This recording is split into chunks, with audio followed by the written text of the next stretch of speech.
করুন এবং ইসলামকে জানা এবং বুঝার মাধ্যম দিয়ে নিজের আত্মা এবং চারিত্রিক বৈশিষ্ট্য গঠন করে আগামী দিনে বাংলাদেশে একটি সামাজিক এবং শান্তিপূর্ণ ন্যায় বিচারপূর্ণ ইনসাফ ভিত্তিক একটা সমাজ গঠনের জন্য আপনারা সবাই প্রচেষ্টা চালাবেন। এই আহ্বান রেখে আজকের এই খেলাধুলা যারা আয়োজন করেছেন, যারা খেলতে এসেছেন, সবাইকে আমার পক্ষ থেকে, বাংলাদেশ জামাত ইসলামীর পক্ষ থেকে ধন্যবাদ জানিয়ে আমি আমার বক্তব্যের জবাবদেহি করছি। আসসালামু আলাইকুম ওয়া রাহমাতুল্লাহ এবং আদাব।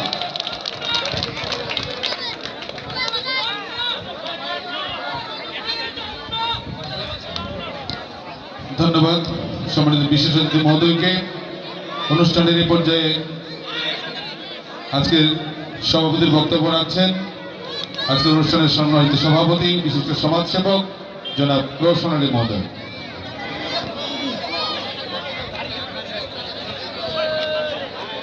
বিসমিল্লাহির রহমানির রহিম।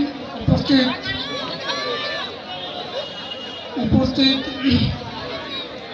আর সুপ্রন্ত ইউথ ক্লাব টুর্নামেন্ট কর্তৃক আয়োজিত আজকের এই টুর্নামেন্টের আমাদের মাঝে উপস্থিত রয়েছেন প্রধান অতিথি জনাব মিজানুর রহমান এবং আরও উপস্থিত রয়েছেন রজত ভাই এবং বিভিন্ন পর্যায়ের নেতা নেতৃবৃন্দ, সকলের প্রতি আমার সালাম, আসসালামু আলাইকুম, ধন্যবাদ প্রতি আঘাত।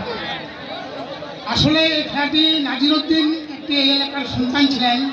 উনি বিভিন্নভাবে বিভিন্ন সময়ে শিক্ষার মধ্য দিয়ে এই খেলাধুলায় বিভিন্নভাবে জড়িত থাকতেন এবং এই এলাকার মানুষকে খেলার মধ্য দিয়ে উনি সড়ক দুর্ঘটনায় মৃত্যুবরণ করেন। আল্লাহ তাআলা যেন তাকে বেহেশতবাসী করেন এবং পরকালে যেন আল্লাহ তাকে কবুল করে নেন।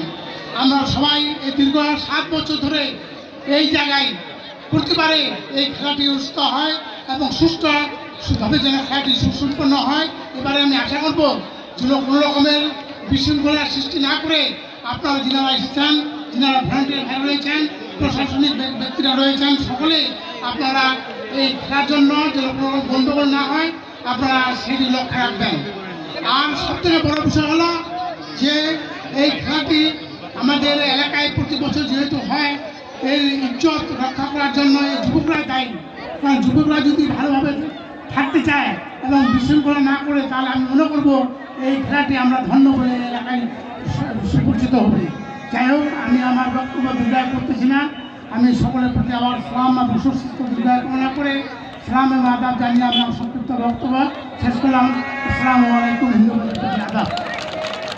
আমরা অনুষ্ঠানের একদম শেষ পর্যায়ে এসেছি।